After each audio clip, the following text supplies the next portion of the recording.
ever seen a flying horse?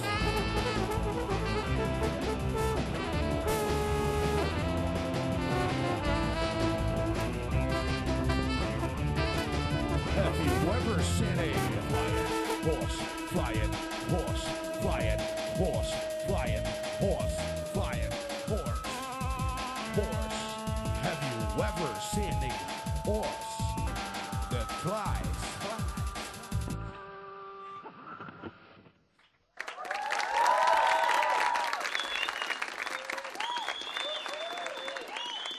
Olá, eu sou DJ Dolores, essa é minha banda maravilhosa, formada por deputados, como vocês podem ver pelas roupas deles, tal. Deputado Yuri Queiroga, senador Gabriel Melo, deputado federal Zúnio Black,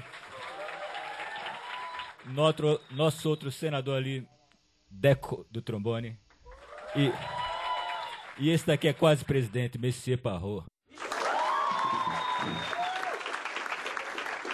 Olá, está no ar o Câmara Ligada, programa para ouvir o som e o pensamento do jovem. Marcha pela liberação da maconha, ex-presidente defendendo a regulamentação do uso da erva, o avanço do crack e muito debate aqui no Congresso sobre novas políticas para as drogas. Será que todo esse movimento pode levar o Brasil a uma maneira diferente, nova, de enfrentar a questão? Bom, no programa de hoje, a gente vai falar sobre drogas e saber quais são as dúvidas, as críticas, as sugestões dos jovens para esse tema. E para ajudar a gente nesse debate, eu tenho aqui a colaboração especial dos estudantes do Colégio de Ensino Médio 417 de Santa Maria. Muito obrigada. E aqui de Brasília eu tenho o Centro de Ensino Médio Paulo Freire. Oi, galera. O Colégio La Salle. Valeu, La Salle. E o estudante da Universidade de Brasília, muito obrigada pela participação de vocês. E para atualizar o nosso blog, o camaraligada.com.br, eu tenho ali a Raíssa. Oi, Raíssa, muito obrigada, que é de Santa Maria, do 417 de Santa Maria. A Raíssa vai botar lá no blog como é que foi a gravação aqui nos bastidores, contar coisas a mais, apimentadas ou não, sobre o que a gente discutiu aqui, tá bom? Você pode ir lá, a gente também tem Twitter, a gente tem o blog, o camaraligada.com.br, lá você pode mandar perguntas, concorrer a prêmios, pedir a banda que você quer que a gente traga aqui, não deixa de participar, Orkut também, tá bom? No palco, galera, DJ Dolores. Vamos conhecer um pouquinho mais da banda. Nem todo músico sabe tocar os instrumentos tradicionais. O DJ Dolores é a prova disso. Suas músicas são compostas com auxílio de computadores e sintetizadores sonoros. Para Dolores, os computadores são os tambores de hoje, um instrumento primordial que cada um pode usar do seu jeito.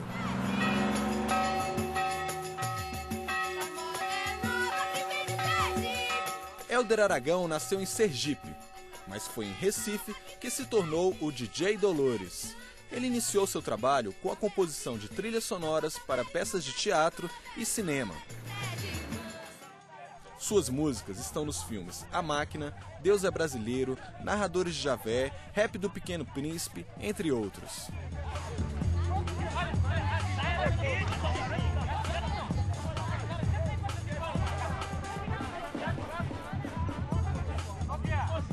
Com uma longa carreira, participou junto com as bandas Mundo Livre e Chico Sainz da criação do movimento Mangue Beat. Em 2002, lançou o disco Contraditório. O resultado surpreendeu crítica e público ao aliar bases eletrônicas com a musicalidade nordestina da Orquestra Santa Massa.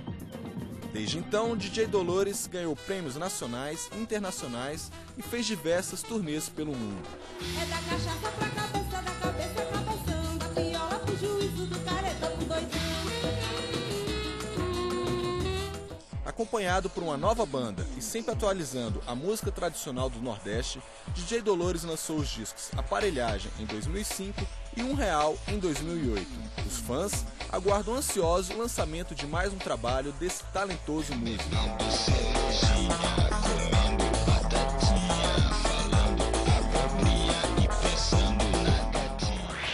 Dolores, como é que você faz essa interação com os outros músicos da banda? Ou já dá para considerar que todo esse equipamento eletrônico aí, computador, é instrumento musical nos dias de hoje? Eu não sei nem assobiar direito. Então. Mas é que Com o computador você pode fazer música tentando, né? Você programa, você vê se tá ok, e daí você vai...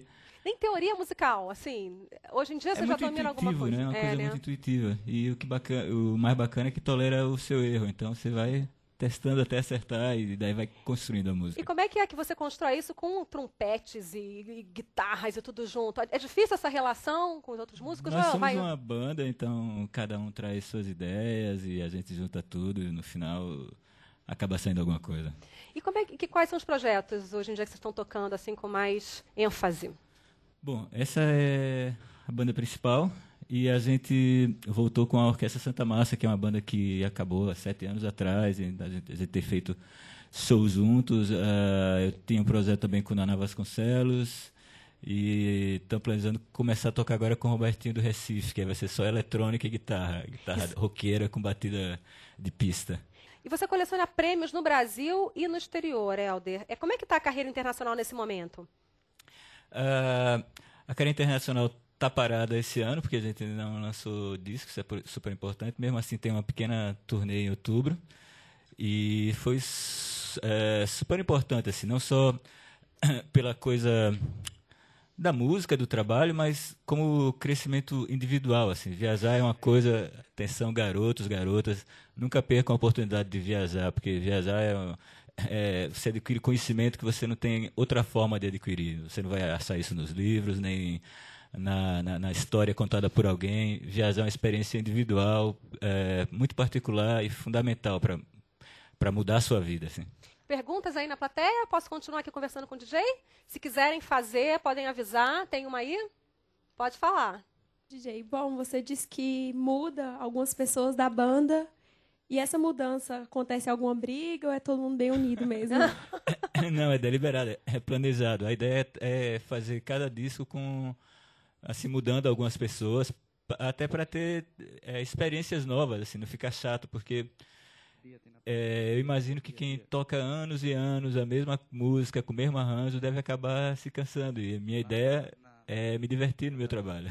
Legal. Acho que todo mundo aqui também concorda com isso. Tem mais uma pergunta, pode fazer, aqui atrás de mim. DJ, eu tenho uma pergunta, eu sou do La Salle. Eu queria te perguntar, assim, de onde você vem no Nordeste? A música é muito, muito forró, muita coisa assim, né? Eu queria saber como é que é a aceitação lá no seu estado, no Nordeste, assim. Cara, forró é só um dos estilos que tem no Nordeste. Algumas grandes bandas de rock saíram do Recife.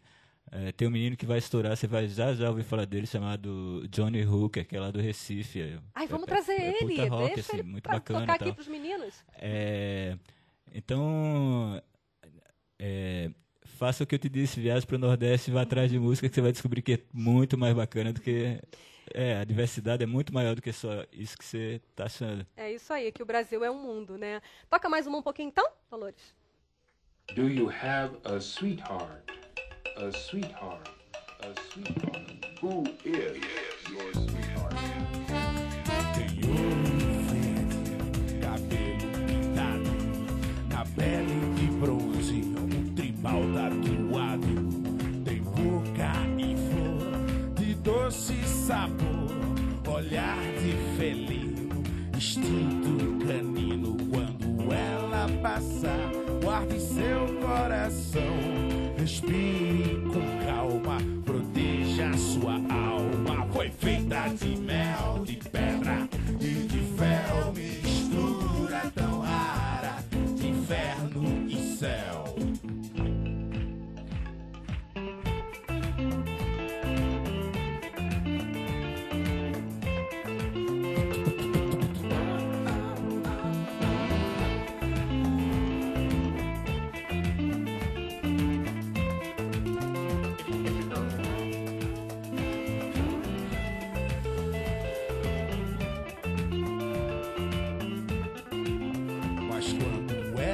Passar, guarde seu coração, respire com calma, proteja sua alma. Foi feita de mel, de pedra e de fel, mistura tão rara, inferno e céu. Moça bandida, vai lá na vida, procura amor.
Você está assistindo ao Câmara Ligada. Hoje nós estamos conversando sobre novas políticas para as drogas. Daqui a pouquinho tem mais DJ Dolores. Agora eu vou chamar para participar desse debate o Henrique Carneiro. Por favor, Henrique, doutor em História Social, já escreveu vários livros sobre a utilização das drogas no mundo, professor da USP. Muito obrigada pela participação. Prazer todo meu, fica à vontade.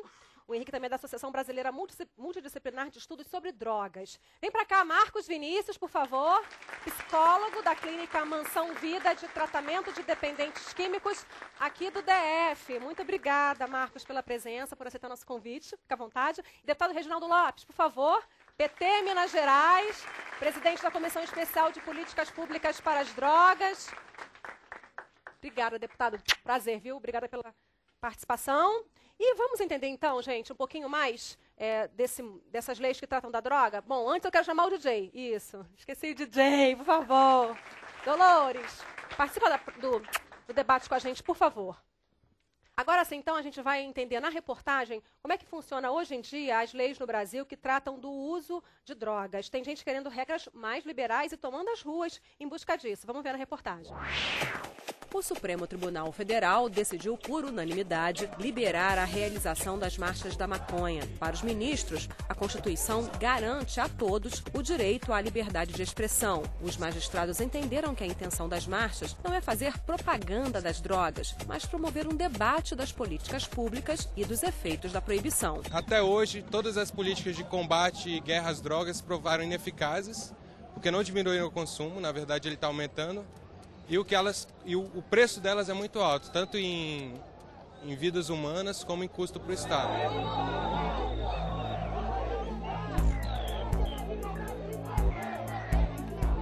Olha, nós estamos ainda muito atrasados, né, em relação à Holanda, em relação a Portugal, em relação à Argentina, né, mas nós também já temos um avanço em relação aos Estados Unidos, por exemplo, que aqui o usuário não vai mais para a cadeia, né, nos Estados Unidos ainda dá prisão. Em 2006, a lei mudou no Brasil. O uso de drogas ainda é crime, mas não dá cadeia. O que a lei traz de novo é isso, é que ele fez sim o uso de uma droga ilícita, então ele vai ser punido. Então a lei traz 3 tipos de punição, que é a advertência, a prestação de serviço à comunidade e o acompanhamento, o acompanhamento num programa socioeducativo. Apesar de a nova legislação ser mais liberal, os defensores da descriminalização argumentam que a lei ainda trata a questão das drogas como um caso de polícia, quando deveria ser encarada como um problema de saúde pública.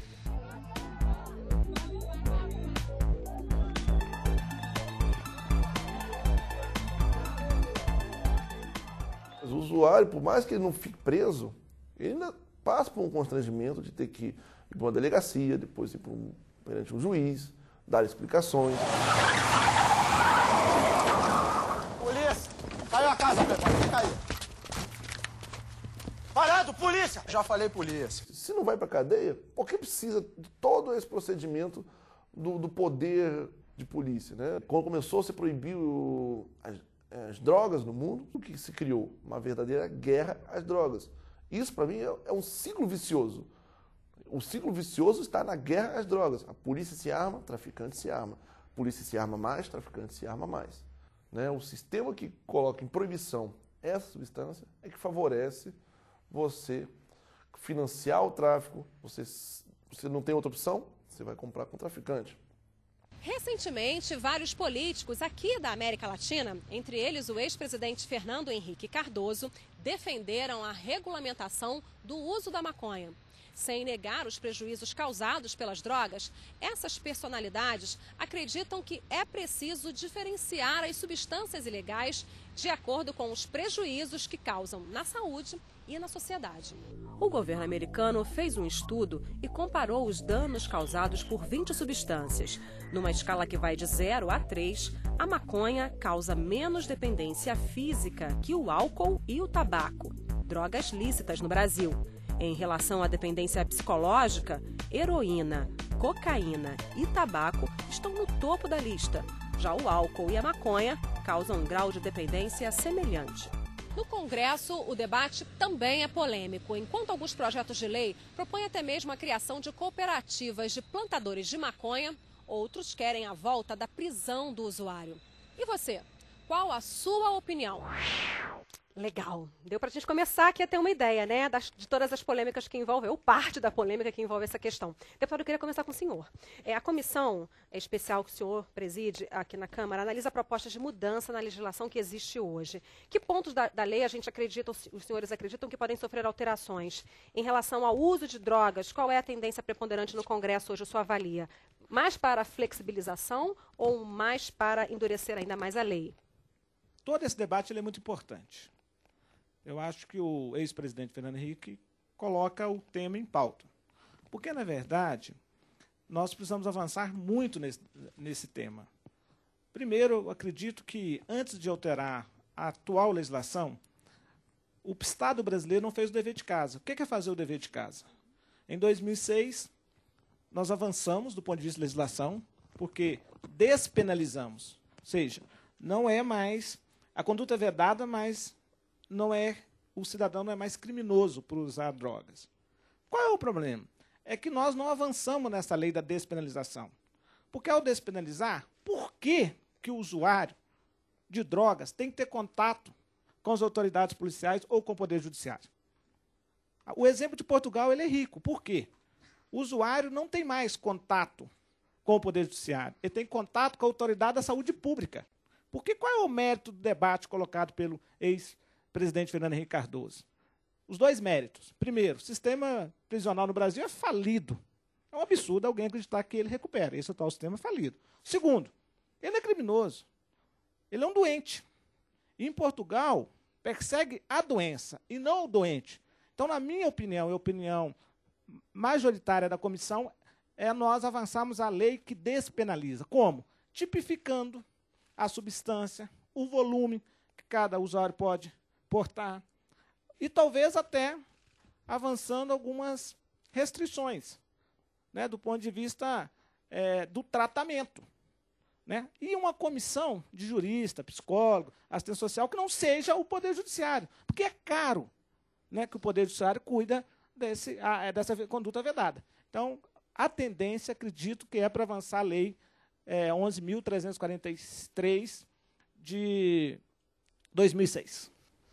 Queria passar a bola para o Henrique. Quais são os resultados históricos, na sua avaliação, sobre a proibição do uso de drogas em alguns países ao longo da história? Bom, eu acho que o importante é, em primeiro lugar, a gente esclarecer que o uso de drogas é uma parte universal das culturas humanas. Não tem nenhuma sociedade na história que não tenha usado drogas. Usado drogas para quê? Para várias finalidades. Para se combater a dor, para conseguir dormir melhor, ou exatamente o contrário, para ter um desempenho maior, daí os excitantes, como o próprio café, etc. Ou mesmo para finalidades religiosas. Há uma série de usos para devoção religiosa. Agora, o uso mais comum de drogas é um uso recreativo. São as pessoas que consomem sem serem viciados, mas para se divertirem eventualmente. Isso ocorre muito comumente na nossa sociedade com a cerveja, que é uma droga. O problema é que tem uma parcela da população que é vulnerável à condição de dependência. Isso não ocorre com todo mundo, isso ocorre com alguns. Por exemplo, calcula-se em relação ao álcool algo em torno de 10% a 15% de pessoas que, se beberem, vão se tornar alcoolistas. Mas isso não é a maioria das pessoas. A maioria tem um uso bastante integrado, inclusive da maconha. A maconha, por exemplo, tem um uso cultural no nosso país. Vários artistas, várias personalidades usaram, até mesmo para inspiração poética. Então, figuras como João Gilberto, um dos nossos maiores músicos. O próprio ex-ministro Gilberto Gil, que chegou a ser preso por essa razão. A gente também tem aqueles que são exemplo de dependentes químicos, né? Artistas famosos, a gente já viu engatinhando no palco e que até morreram de overdose. A gente tem também, entre os artistas, exemplos de quem estava dentro dessa parcela aí, né? Pois é, mas sabe o que é mais comum nesses casos? São as drogas que se vendem em farmácia. Do que morreu Michael Jackson, do que morreu Marilyn Monroe. Todas essas pessoas usaram drogas que estão disponíveis em farmácia. E, na verdade, se a gente pegar os cálculos da Anvisa, o maior número de intoxicações no Brasil são de remédios farmacêuticos, como benzodiazepínicos, anfetaminas, etc. Então, eu acho que a melhor saída hoje é a gente pensar num modelo que contemple todas as substâncias de uma forma mais ou menos parecida. Você não tem sentido se perseguir a maconha e não se perseguir o tabaco, que, aliás, faz muito mais mal. Então, eu acho que todas as drogas deveriam ser legalizadas com um controle muito mais severo do Estado. Por exemplo, proibição de qualquer tipo de publicidade, proibição e punição severa para quem conduza automóveis sob efeito das substâncias. Mas a gente deveria acabar com essa esquizofrenia que faz com que certas substâncias sejam tabu e outras não. Agora, Henrique, apesar de não dar cadeia, o consumo de maconha é crime. E os defensores, Marcos, apesar de não dar cadeia, o consumo de maconha é um crime no Brasil e os defensores da descriminalização acreditam que essa situação inibe o usuário a procurar ajuda quando ele está doente, quando ele acredita que precisa de ajuda. Porque aí ele sentiria o peso de ser visto como um criminoso antes mesmo de se sentir um dependente químico. O senhor concorda com esse argumento? Um dependente químico que deseja largar as drogas hoje, ele tem que procurar, ele vai aonde? Veja bem, aí você vai para a questão da assistência do Estado. Sim. Que a gente sabe que hoje, a realidade, pelo menos em Brasília, é muito falha. No Brasil, né, deputado? No Brasil também, como um plano mais geral. Eu sou a favor do tratamento para quem precisa. Eu não levanto bandeira, eu lido com a realidade, que são usuários de droga, alguns buscam a clínica, outros têm uma internação compulsória, ou seja, involuntária. Mas alguns chegam com esse discurso, o senhor sente isso na prática? Eu não procurei antes porque se sentiu inibido. Na prática a gente sente isso por ser um crime ainda ou não? Isso é um argumento, enfim, falho. Veja bem, existe todo um preconceito, inclusive com relação ao tratamento, né? O dependente que busca um tratamento, ele é visto como derrotado diante da sociedade, ele é visto como derrotado diante da família, ele é visto como derrotado para ele mesmo. Então, ele chega com uma autoestima muito abalada. O que eu acho importante é que haja uma integração com o Estado, uma integração com o particular, porque também tem esse empenho na relação do tratamento, que hoje o Estado deixa a desejar, mas para o benefício de quem quer, de quem precisa desse tipo de assistência. Deputado, quer complementar? Todos os estudos, todos os países que têm centro de inteligência no combate às drogas, Estados Unidos, próprio México, Argentina, Portugal, eles falam o seguinte: o toxicodependente precisa de 4 apoios. O apoio do médico, o apoio psicológico, o apoio social e o apoio espiritual. Então, todos são importantes, tem que ser articulado esses 4 apoios do Estado, não é um em detrimento do outro. Bacana, novidades boas aí. Pergunta, gente, pode fazer. Meu nome é Roberto, eu sou aluno do 10417, eu queria fazer a pergunta para o DJ Dolores. Hoje em dia, os jovens eles estão mais propícios a usarem drogas, estão começando muito cedo, e minha pergunta é o seguinte: o que deveria ser feito para que esses jovens percam essa vontade de quererem ficar usando drogas? Pois eu acho que os jovens sempre usaram drogas, assim, e antigamente até essa ideia de jovem que a gente tem hoje em dia não existia. Então, meus avós, por exemplo, começaram a fumar tabaco quando criança, assim, né? Então, na verdade, eu acho que o que está acontecendo agora é uma melhora considerável no pensamento geral da humanidade, porque a gente está discutindo coisas e separando o que é uma criança de um adulto, tal, de um jeito que está construindo um pensamento muito melhor do que o pensamento antigo. Não sei se eu estou sendo muito otimista, mas acredito nisso. Bacana. Mais uma pergunta, pode fazer. Oi, eu sou Bianca, aluna do 10417. Minha pergunta é para o Henrique. Henrique, você falou que é a favor do uso de todas as drogas a partir de um certo ponto da substância, mas para quem já é dependente, você acha que eles respeitariam até esse certo ponto? E o que as autoridades poderiam estar fazendo para resolver? Para esclarecer, eu sou a favor do direito do uso de substâncias psicoativas por pessoas adultas e bem informadas.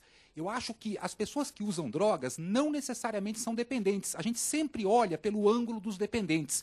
Mas é preciso que se diga, eles são minoria. A maioria das pessoas que consomem maconha ou cerveja no Brasil fazem isso sem serem dependentes. Então a gente tem que ter uma política voltada para aquele setor da população mais frágil, que pode ter uma situação, enfim, de pobreza, que é o caso muito dos que consomem crack, que, enfim, já estão numa situação de miséria, morando na rua e estariam cheirando cola de sapateiro se não estivessem consumindo crack. Mas a gente tem que ver que existe um outro setor muito grande da população que está consumindo substâncias psicoativas, por exemplo, a maconha, e não quer ser tratado. Não considera que deva ser tratado porque está muito bem. Existe muita gente no Brasil que consome maconha sem ter qualquer tipo de problema. E essas pessoas não podem ser proibidas de exercer uma escolha delas como adultos em relação ao seu estilo de vida. Então, existem países, por exemplo, no mundo islâmico, que é o contrário. Lá se proíbe o álcool, mas a maconha é tolerada, é considerada uma coisa mais ou menos normal. No Marrocos, por exemplo. Então, é uma questão cultural que faz com que a maconha, que tem no Brasil uma origem africana, que veio com os escravos, seja marginalizada pela sociedade branca, que sempre viu nesse uso tradicional das populações pobres um hábito a ser combatido, enquanto que o whiskinho que as pessoas tomam no fim do dia é considerado algo normal. Eu acho que a gente tem que ter uma igualdade de condições para todas as escolhas que as pessoas fazem, seja em relação ao whisky ou em relação à maconha. Agora, os que precisarem de tratamento, eu concordo inteiramente com o deputado, vão ter que ter um apoio do Estado muito maior do que o que existe hoje. Limites de idade, lugares para fazer isso, onde comprar, né? Quando você fala que não é uso adulto e consciente e informado, passa por isso, né? Eu gostaria de falar que, com relação ao crack, hoje ele não é mais concebido tão somente para a classe menos favorecida. Hoje em dia o crack está instalado na classe média, ele está instalado na classe alta, tem grandes prejuízos. Hoje grande parte dos pacientes são usuários de crack. Dos pacientes em tratamento, dos dependentes químicos. Dos dependentes químicos. Na sua clínica, pelo menos, né? Isso. São usuários de crack. São usuários de crack. Eu acho que o crack e o oxi não está na categoria droga. Crack e oxi é veneno, simplesmente. O pessoal devia fazer uma campanha com gente que fuma maconha, artistas, gente conhecida, dizendo isso não é droga, isso é veneno. DJ, está correto. O que nós estamos preparando na comissão? Nós elegemos 5 eixos para a política do Estado. Prevenção, que deveria ser a grande política, para cada cidadão ter sua informação correta sobre os riscos das drogas. A questão do tratamento e acolhimento, a questão da reinserção social, porque a sociedade tem preconceito contra os pobres, contra os índios, contra os negros, contra drogados, contra o presidiário. A questão da repressão, evidente que tem. Lugar nenhum do mundo é permitido tráfico. E não podemos tolerar. Então tem que ter uma repressão, em especial de fronteira, para diminuir fluxo em entrada. E a legislação, porque a legislação resolve parte. Mas isso tem que ser tratado em 3 dimensões. A primeira dimensão, antropológica e social, que é diferente. Com a sua formação, bem formado, professor da USP, o seu filho envolver com as drogas, corre um risco. Um filho de um pobre da favela corre outro risco. Essa é a questão. A segunda dimensão, né? Humana da pessoa. Cada substância tem um psicoativo diferenciado, tem um efeito diferenciado no ser humano. E a terceira, a substância, porque é verdade. A substância tem efeito diferenciado. O DJ colocou muito bem. Crack e ox essa é a verdadeira droga da morte. Para essas drogas, nós estamos pensando, inclusive, fazer a internação compulsória, porque o cidadão, ao usar essa droga, ele perdeu a capacidade de decidir por si. Ele precisa do Estado decidir por ele. Então, ele precisa ser internado e tratado. Então, 3 dimensões, 5 eixos. Essa é a nossa intenção de construir a política pública do Estado brasileiro em relação às drogas. Próxima pergunta. Oi, meu nome é Maria Cristina, sou do Colégio La Salle. Eu queria fazer uma pergunta para o deputado. Você acha que a maconha é uma porta de entrada para as outras drogas, como a maioria das pessoas falam? A maior porta e a principal delas é o álcool. O álcool é a que mais mata, a que mais provoca acidente de trânsito, é a que mais causa prejuízo à saúde pública e que mata milhares e milhares de jovens. É mais fácil ser comprado e é lícita. Eu estou propondo criar uma CID, uma contribuição no domínio econômico, chamou intervenção no domínio econômico. Eu defendo que a gente deveria financiar as drogas ilícitas através das drogas lícitas. porque a porta de entrada é o álcool e o tabaco, a gente deveria tributar um pouco mais o álcool e o tabaco, criar um imposto e mandar para o Fundo Nacional sobre Drogas. Então, seria utilizado para prevenção, para diminuir o uso das drogas lícitas e financiar a totalidade das drogas ilícitas. Então, eu estou apresentando um projeto de lei nesse sentido, nessa direção. Mas a maconha também, evidente que possa evoluir, sim, para a cocaína, depois para o crack, depois para o ox. Também pode, sim. Mas só para botar aqui um pouco um novo elemento, um novo elemento na conversa sobre essa história da porta de entrada ou não. Há quem diga que um dos problemas da proibição é que você levaria o usuário a ter que ter contato com aquela droga, comprar aquela droga com o traficante. E aí esse contato com o mercado ilegal levaria ele a outras drogas. Porque aí o traficante oferece, mas eu tenho isso aqui também. Hoje eu não tenho maconha, mas tenho uma coisinha mais forte, diferente. E aí, isso sim, a proibição talvez fosse a porta de entrada para outras drogas. É um argumento importante esse ou não? Pode comentar. Não, mas é o seguinte, olha, na Suécia foi o primeiro país a descriminalizar, reverteu. A Holanda vai proibir para turista, porque incomoda os holandeses. Então, houve uma diminuição de pessoas, mas houve um aumento do consumo. Em Portugal. Então, não tem um modelo, não. Não tem verdade estabelecida nesse debate. Então, nós estamos, não pode ter uma razão estabelecida. Aí sim, nós temos que quebrar mesmo quebrar tabu mesmo e os preconceitos. Romper o silêncio, esse debate tem que ser muito amplo, democrático, eu concordo também. Né? Você não pode... O cidadão tem o direito às suas escolhas. A questão é que, para alguns, ele escolhe só no primeiro momento. Depois, é ela que escolhe, ela que comanda. A droga tem esse problema. Então, é muito complexo esse debate. Né? Pode comentar rapidamente, Henrique. Eu acho que tem uma coisa que não fica claro, é que a maconha, sobretudo a maconha, é uma substância que, além do uso na forma abusiva de pessoas que podem ficar o dia inteiro fumando e não fazer outra coisa, ela tem outros usos. Por exemplo, nos Estados Unidos está autorizado em 13 estados o uso terapêutico. Na Califórnia, são 300 mil pessoas que pegam uma carteirinha e vão e obtêm a maconha. Por quê? Porque ela é boa para uma série de doenças. Para quimioterapia, para pacientes com câncer, para Alzheimer, para quase todas as degenerações do tecido nervoso, a maconha é um remédio. Então a gente tem que saber que drogas podem ser usadas de uma forma positiva ou negativa. Isso não depende exclusivamente da droga, depende do contexto. O caso do crack, por exemplo. O crack é um bom exemplo, porque o crack não é uma droga. O crack é um subproduto de uma outra droga, que é a cocaína. O crack é uma forma barata e adulterada de cocaína que produz, inclusive, mais efeitos maléficos pelos componentes usados na sua fabricação do que pela cocaína em si mesmo. Por isso que ela é tão pior do que a cocaína. Ora, isso ocorria da mesma forma com o álcool na época da lei seca. Os Estados Unidos proibiu o álcool de 1919 a 1933. Quase 14 anos foi proibido o álcool nos Estados Unidos. Qual foi o resultado? As pessoas começaram a morrer mais porque tomavam álcool adulterado com metanol. As pessoas começaram a entrar num circuito de violência, porque surgiram as máfias, a famosa máfia de Chicago, Al Capone, etc. E os traficantes foram premiados, porque a proibição é a condição do lucro do traficante. Então, se houvesse uma legalização, os primeiros que iriam perder são os grandes grupos que controlam o tráfico. Quer comentar, Dolores? Sim. Eu queria voltar para a pergunta dele sobre prevenção para os jovens. Eu acho que a grande prevenção é acabar com a demonização das drogas, porque essa demonização é extremamente sedutor quando você é adolescente, quando você quer se afirmar, quando você quer construir sua própria vida e tal. Então, um debate claro e sem preconceito, talvez, e conversa franca entre pais e filhos, talvez fosse um grande caminho para acabar com essa demonização. Preciso dar um contraponto. Maconha, ela pode ser um tipo diferenciado, mas ainda assim ela é conceituada como droga. E como tal, ela tem os seus prejuízos. Ela dá déficit de atenção, ela dá uma alteração do humor, ela pode levar a surtos psicóticos, que é um quadro terrível e de difícil controle.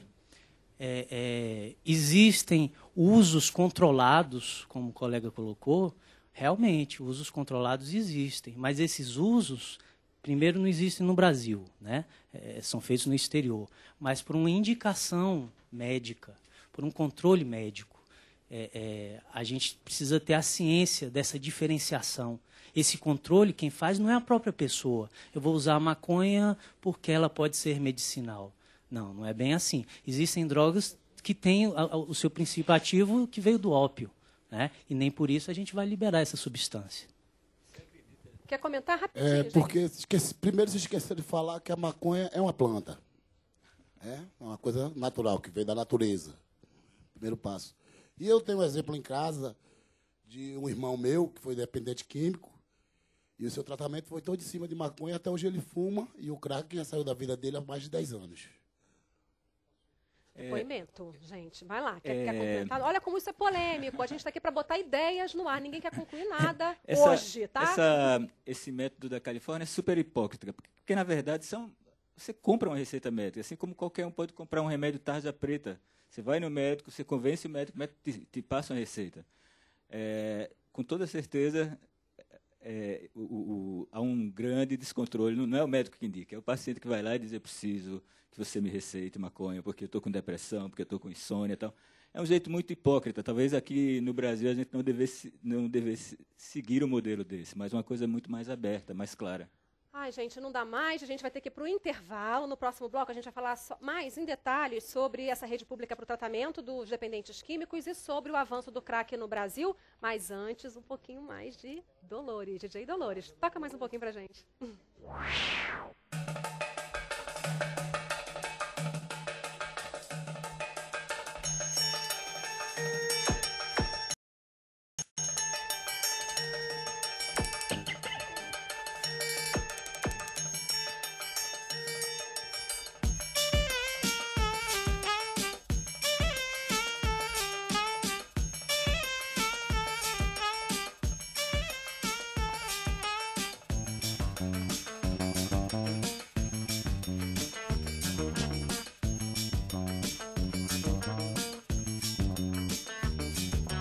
Onde estará Zara?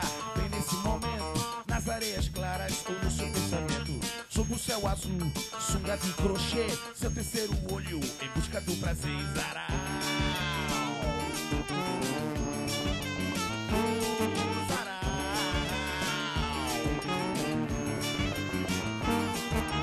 Tem uma estrela tatuada na testa, na maçã do rosto, uma cobra funesta.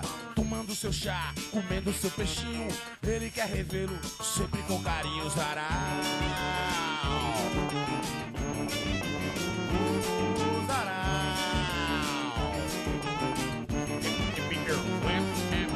Caminhante eterno de outra dimensão, em suas palavras muita tentação, se alimentando do sol da natureza, profeta da praia, senhor da safadeza.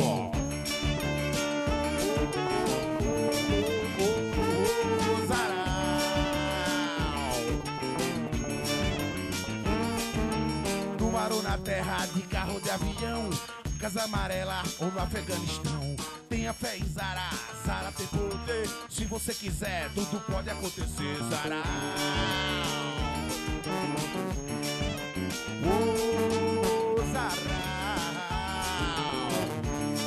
Oh, Zara.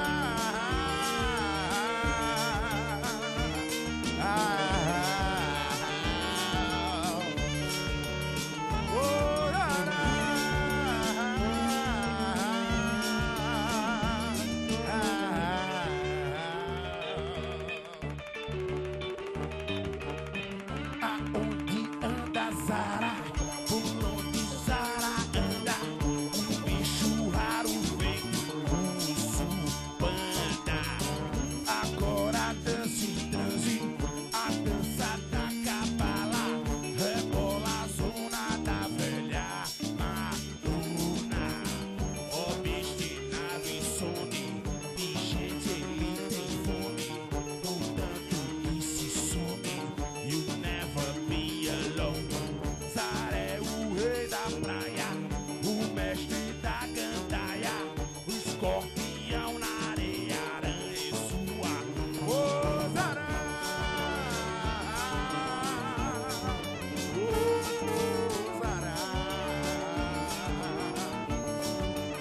Onde estará?